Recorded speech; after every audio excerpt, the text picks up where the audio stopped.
the best way to predict the future is to invent it. Sir Alan Turing said that. But let me talk about the present of education. For me, present of education is a vicious cycle.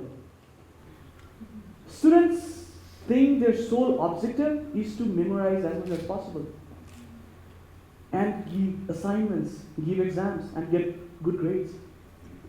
Teachers think they have to give as much as information they can to the students, and they have to give assignments, and they have to take examinations because they're expected to do so. School thinks that the only thing, the way they can develop the education is by increasing the pass rate. And the meaning of development for them sometimes is the development of the infrastructure itself. Parents think the only thing that determines their child's future is a number, so that they can talk about it with their friends. I hope many of us can relate to this. I hope everybody of you can relate to this idea, because I can relate to this idea myself. Let me talk about my childhood, me as a student. I was a rebel. You can see that.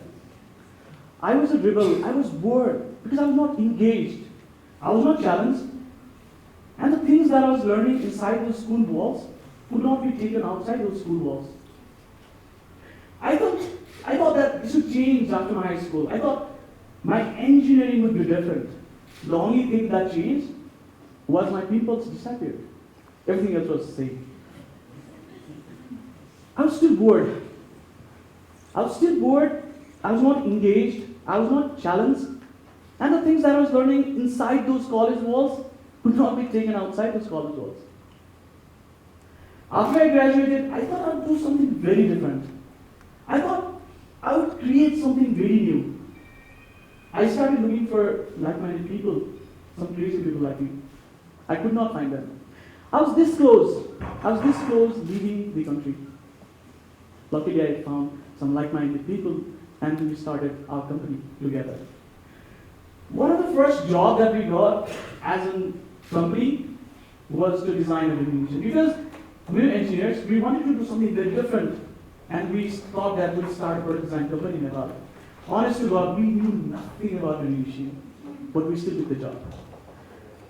Interestingly, the springs are so important in vending machine.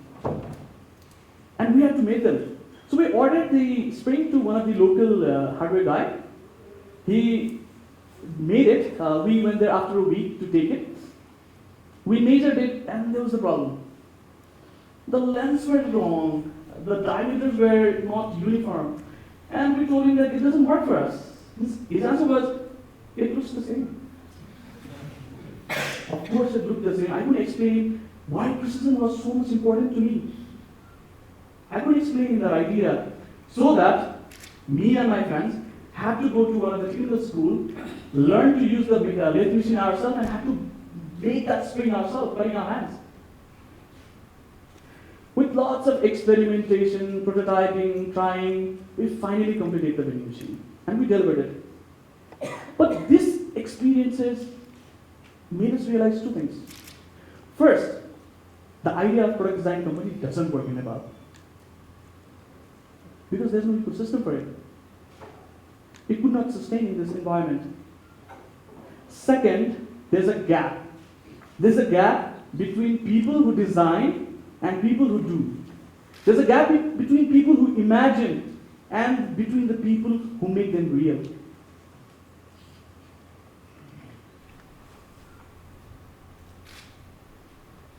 Then we decided we'll work to fill that gap.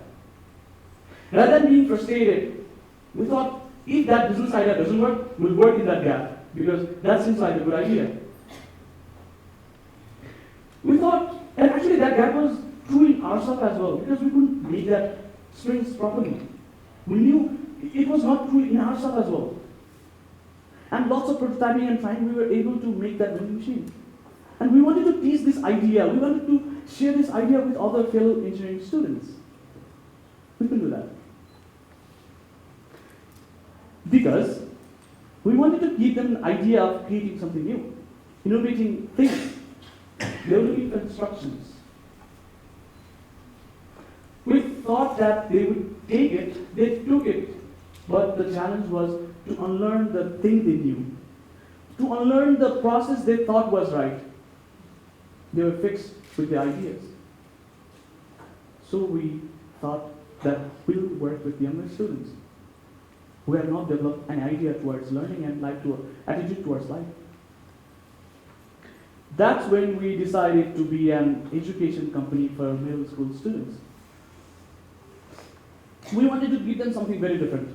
We wanted to give them experiences. We wanted to give them, this is different. We wanted to give them away from their school life.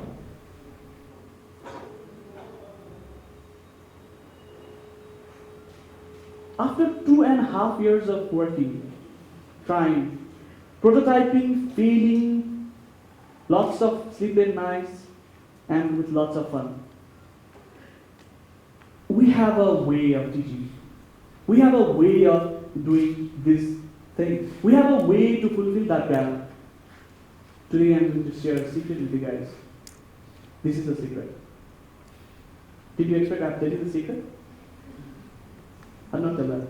But I'll take you to the step-by-step process of how we think of education, or how we think the education can be. In our approach of education, everything starts with making.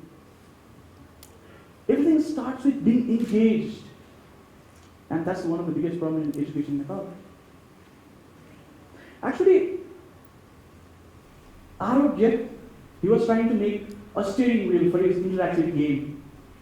And he told me that one of his best moments in that class was to build that steering wheel.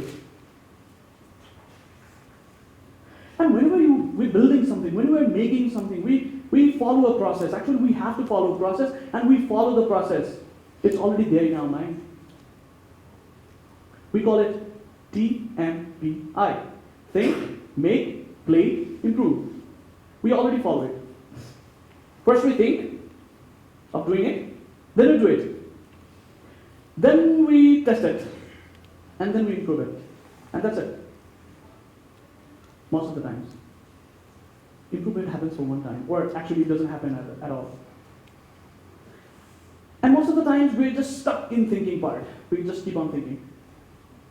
And sometimes we just keep doing it, we don't test it. We wanted to teach our kids that this is a process. With each and every cycle, you can improve your idea, you can improve your project, you can improve your work. We do this by teaching them how they brainstorm, how they come up with different ideas, how they prototype with ideas, how they test their ideas, and how they can improve their ideas, how they can improve their project with a very small pieces at a time. And teaching them this is a cycle, you have to keep on doing it. We know how to engage them, we have a process to do that, then what do we teach our kids? I have a question. Do you know what would be the most popular job in 15 years? Or 10 years? I don't know. I didn't know that programming is going to be this popular in 10 years before now. When I was in school, I didn't know this is going to be this hot. So what do I teach as an educator to my students? That's why we teach them skills. Not content. We give them skills for their life. We call it 4C. Creativity, critical thinking, collaboration, and communication. This is called pop-up reading cards. This was taught to us by one of the professors of NYU. First day. Second day we converted it into a class. Third day we took it to one of the schools. And this was made by one of the students in that school. For us, being able to translate the idea that we taught her, that we got from one of the professors of NYU, and translate that idea into her local context, was creativity. Actually, most of the creativity happens in this way. It doesn't come from sky. You have to get inspired.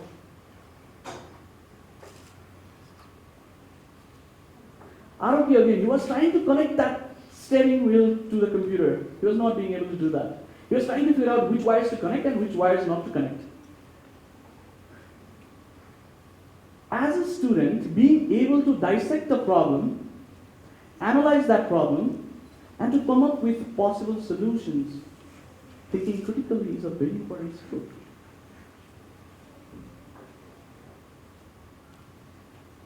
Arogya has been with us since more than 6 months now.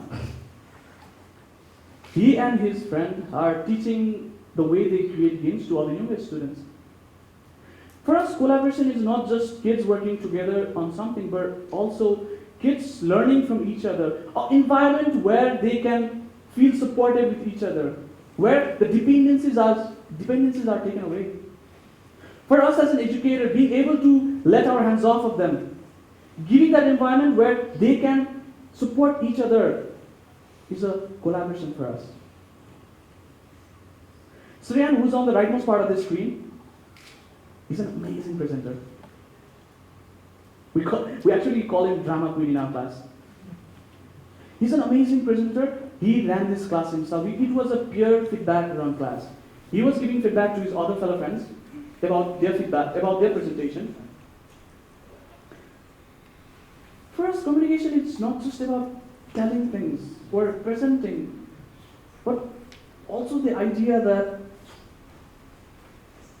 you have to tell your opinions.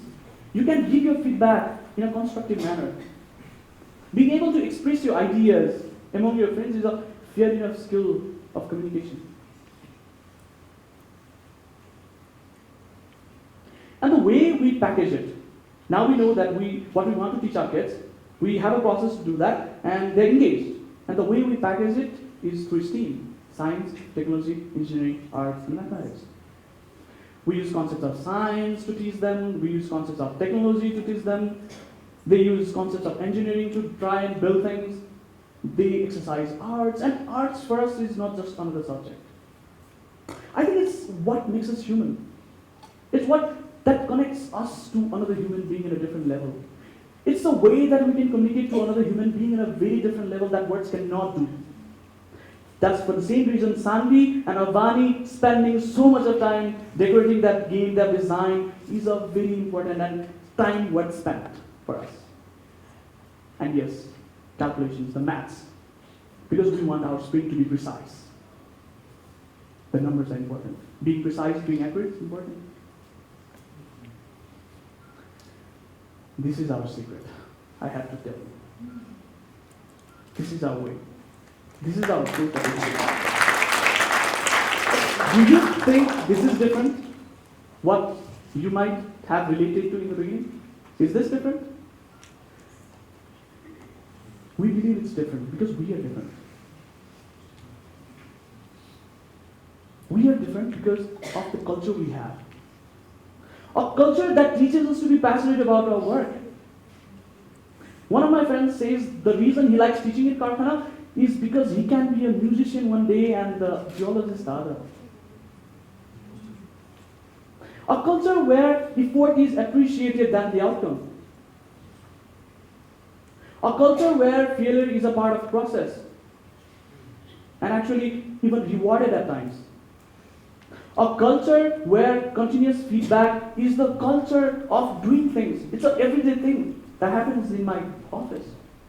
A culture where professional and personal development is the company's agenda and office is ready to put resources into developing its employees. A culture where having fun is a very, very important thing. And I think that's for the same reason we've been able to have been working with professors of NYU. We've been able to go out and talk about education in different parts of the world. I think that's for the same reason we had amazing engineers from Stanford, MIT, Columbia University and worked with us. We have interns coming from different universities all over the world coming and working with us. I think this is because of the culture that we have.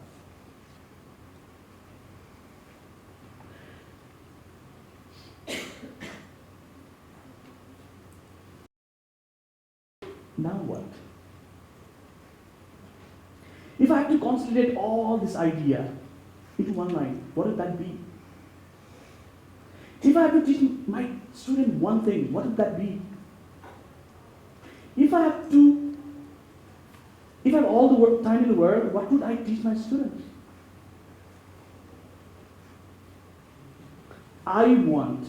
We as an educator want one key insight inside our students' head. The world is malleable, and they can reshape it with right skills.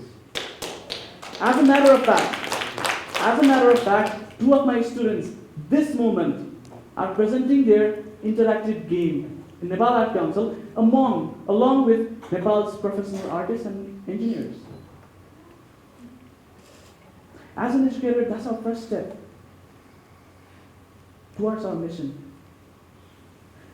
That's the first step towards our idea that these kids, if they work hard enough with right skills, they can compete in this world. They can create standard in this world, and eventually they can create their own future. Thank you.